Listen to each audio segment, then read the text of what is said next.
தலைமை நீதிபதி தீபக் மிஸ்ராவை பதவி நீக்கம் செய்யக்கோரி தீர்மானம் கொண்டுவர மாநிலங்களவை தலைவரிடம் அளிக்கப்பட்ட நோட்டீஸில் இடம்பெற்றுள்ள தகவல்கள் வெளியிடப்பட்ட விவகாரம் பெரும் சர்ச்சையை ஏற்படுத்தியுள்ளது. உச்சநீதிமன்ற தலைமை நீதிபதி தீபக் மிஸ்ராவை பதவி நீக்கம் செய்வதற்கான தீர்மானத்தை கொண்டுவர காங்கிரஸ் உள்ளிட்ட எதிர்க்கட்சிகள் முடிவு செய்துள்ளன. இது தொடர்பாக காங்கிரஸ் உள்ளிட்ட 7 கட்சிகளைச் சேர்ந்த மாநிலங்களவை உறுப்பினர்கள் 64 பேர் கையெழுத்திட்ட நோட்டீஸ் குடியரசு துணைத் தலைவரும் மாநிலங்களவை தலைவருமான வெங்கையா நாயுடுவிடம் நேற்று முன்தினம் அளிக்கப்பட்டது. 5 காரணங்களால் தீபக் மிஸ்ராவை பதவி நீக்கம் செய்ய வலியுறுத்தியுள்ளதாக காங்கிரஸ் தலைவர்கள் தெரிவித்துள்ளனர்.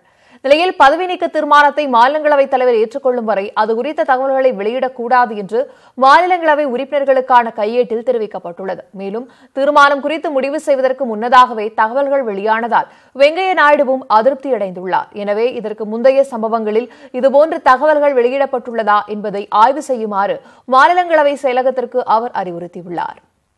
கர்நாடக மாநிலத்தில் காங்கிரஸ் ஆட்சி தொடர்ந்தால் 2 மாநிலங்களுக்கும் தீங்கு விளையும் என்று மத்திய இணையமைச்சர் பொன் ராதாகிருஷ்ணன் கூறியுள்ளார். கர்நாடக தேர்தல் பரப்புரைக்கு செல்லும் முன் சென்னை விமான நிலையத்தில் செய்தியாளர்களிடம் பேசியவர் இவ்வாறு குறிப்பிட்டார். கர்நாடகத்தில் இருக்கக்கூடிய காங்கிரஸ் அரசாங்கம் மரியாதைக்குரிய சித்தராமையா அவர்கள் தமிழகத்திற்கு ஒரு சொட்டு தண்ணீர் கூட தரமாட்டேன் என்று சொன்ன சித்தராமையாருடைய அரசாங்கம் கர்நாடகத்தில் தொடர்வது 2 மாநிலங்களுக்கும் மிகப்பெரிய தீங்கு விளைவிக்கும். 12 வயதிற்குட்பட்ட சிறுமிகளை பாலியல் வன்கொடுமை செய்யும் குற்றவாளிகளுக்கு மரண தண்டனை விதிக்க வகை செய்யும் அவசர சட்டத்திற்கு குடியரசுத் தலைவர் ராம்நாத் கோவிந்த் ஒப்புதல் அளித்துள்ளார். இதையடுத்து அந்த சட்டம் அரசிதழில் வெளியிடப்பட்டது. டெல்லியில் பிரதமர் நரேந்திர மோடி தலைமையில் நேற்று நடைபெற்ற மத்திய அமைச்சரவைக் கூட்டத்தில் 12 வயதிற்குட்பட்ட சிறுமிகளை பாலியல் வன்கொடுமை செய்தால் மரண தண்டனை விதிக்க வகை செய்யும் அவசர சட்டத்திற்கு ஒப்புதல் பெறப்பட்டது. மேலும் பொருளாதார குற்றவாளிகளின் சொத்துக்களை பறிமுதல் செய்வதற்கான அவசர சட்டத்திற்கும் மத்திய அமைச்சரவை ஒப்புதல் அளித்தது. இதையடுத்து 2 அவசர சட்டங்களும் குடியரசுத் தலைவரின் ஒப்புதலுக்கு அனுப்பப்பட்டதை அடுத்து நேற்றிரவே குடியரசுத் தலைவர் ராம்நாத் கோவிந்த் ஒப்புதல் அளித்துள்ளார். இதன் மூலம் 12 வயதுக்கு உட்பட்ட சிறுமிகளை பாலியல் வன்கொடுமை செய்யும் குற்றவாளிகளுக்கு குறைந்தபட்சமாக 20 ஆண்டுகள் சிறை தண்டனையும் அதிகபட்சமாக மரண தண்டனை விதிக்கும் சட்டம் நடைமுறைக்கு வந்துள்ளன. இதேபோல் தப்பி ஓடும் பொருளாதார குற்றவாளிகள் நாடு திரும்பி விசாரணை எதிர்கொள்வதற்காக அழுத்தம் ஏற்படுத்துவதுடன் வங்கி மற்றும் நிதி நிறுவனங்களுக்கு இந்த சட்டம் உதவியாக உள்ளன.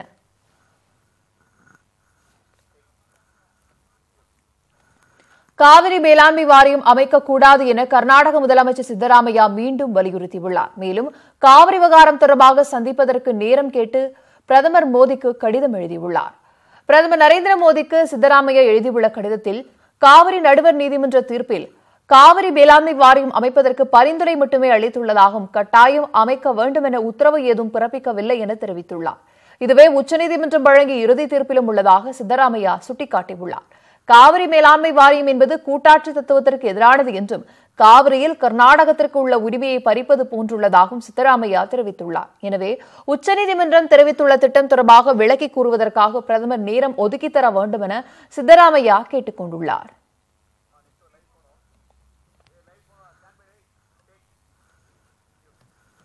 விருதுநகர் மாவட்டம் சாத்தூர் அருகே தந்தையே தமது மகன் மற்றும் மகளை கழுத்து அறுத்து கொலை செய்துவிட்டு தானும் தற்கொலை செய்து கொண்டார். இதுகுறித்து சிவகாசி செய்தியாளர் செந்தில் தரும் கூடுதல் விவரங்களை கேட்கலாம்.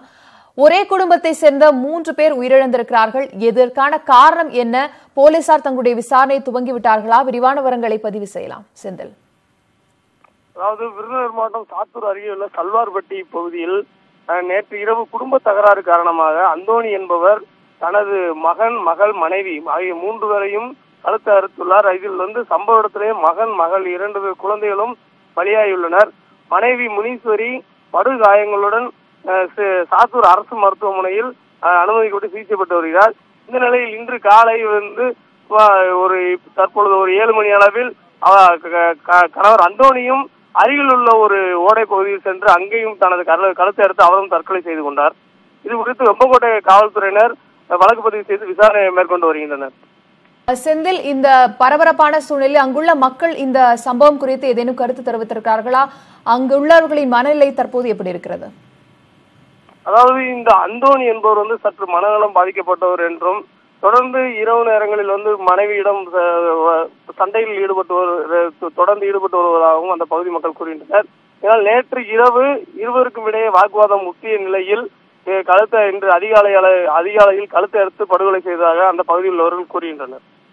ஒரே குடும்பத்தை சேர்ந்த 3 பேர் விருதுநகர் மாவட்டம் சாத்தூர் அருகே உயிரிழந்திருக்கிறார்கள். தந்தையே தமது மகன் மற்றும் மகளை கழுத்தை அறுத்து கொலை செய்திருக்கிறார். தானும் தற்கொலை செய்து கொண்டிருக்கிறார். இது தொடர்பான விசாரணையை தற்போது போலீசார் துவக்கியிருக்கிறார்கள். இது தொடர்பான தகவல்களை களத்திலிருந்து நமது செய்தியாளர் செந்தில் தர கேட்டோம். உங்களுடைய தகவலுக்கு நன்றி செந்தில். கல்லூரியிலிருந்து பாதியிலேயே வெளியேறும் மாணவர்களின் அசல் சான்றிதழ்களை திருப்பி வழங்காத தொழில்நுட்ப கல்வி நிறுவனங்கள் மீது கடும் நடவடிக்கை எடுக்கப்படும் என்று அகில இந்திய தொழில்நுட்ப கல்வி கவுன்சில் எச்சரிக்கை விடுத்துள்ளது. கல்லூரிகளிலிருந்து வேறு கல்லூரிகளுக்கு இடம்பெயரும் மாணவர்களின் அசல் சான்றிதழ்களை வழங்க கல்வி நிறுவனங்கள் மறுப்பதாகவும் மீதமுள்ள காலத்திற்கான கட்டணத்தையும் செலுத்த வேண்டும் என்றும் அறிவுறுத்தப்படுவதாகவும் குற்றச்சாட்டுகள் எழுந்துள்ளன. இதனைத் தொடர்ந்து அனைத்து தொழில்நுட்ப கல்லூரிகளுக்கும் அகில இந்திய தொழில்நுட்ப கல்வி கவுன்சில் சுற்றறிக்கை அனுப்பியுள்ளது. அதில் எந்தவொரு நிலையிலும் கல்லூரியை விட்டு வெளியேறும் மாணவர்களின் அசல் சான்றிதழ்களை வைத்திருக்கவோ கூடுதல் கட்டணம் செலுத்துமாறு கோரிக்கை வைக்கவோ அனுமதி இல்லை என்று தெரிவிக்கப்பட்டுள்ளது.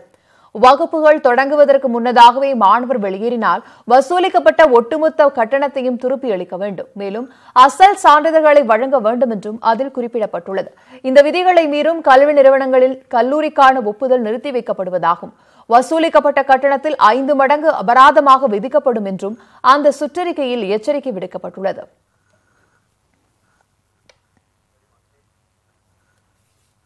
பாரதிய ஜனதா கட்சியிலிருந்து விலகுவதாக அந்த கட்சியின் மூத்த தலைவரும் முன்னாள் நிதி அமைச்சருமான யஷ்வந்த் சின்ஹா அறிவித்துள்ளார். முன்னாள் பிரதமர் வாஜ்பாய் அமைச்சரவையில் நிதியமைச்சராக பதவி வகித்தவர் யஷ்வந்த் சின்ஹா. பாஜகவின் மூத்த தலைவரான யஷ்வந்த் சின்ஹா அண்மை காலமாக பிரதமர் நரேந்திர மோடி தலைமையிலான மத்திய பாஜக அரசு மீது கடுமையான விமர்சனங்களை முன்வைத்து வந்தார். குறிப்பாக பண மதிப்பிழப்பு, ஜிஎஸ்டி வரி விதிப்பு உள்ளிட்ட நடவடிக்கைகளுக்கு கடும் எதிர்ப்பு தெரிவித்திருந்தார். இந்நிலையில் பீகார் மாநிலம் பாட்னாவில் நடைபெற்ற நிகழ்ச்சி ஒன்றில் பேசிய யஷ்வந்த் சின்ஹா பாஜகவுடனான தனது தொடர்புகள் அனைத்தையும் துண்டித்துக் கொள்வதாகவும் எந்த அரசியல் கட்சியிலும் சேரப்போவதில்லை என்றும் கூறியுள்ளார். அதே நேரத்தில் ஜனநாயக உரிமைகளை மீட்டெடுக்க தொடர்ந்து குரல் கொடுக்கப் போவதாகவும் யஷ்வந்த் சின்ஹா கூறியுள்ளார். 4 साल पहले मैंने चुनावी राजनीति से संन्यास ले लिया। जब मैंने मना कर दिया था कि मैं 2014 का लोकसभा का चुनाव नहीं लड़ूंगा, तो मेरे मन में यही बात थी कि अब मैं चुनावी राजनीति में भाग नहीं लूंगा।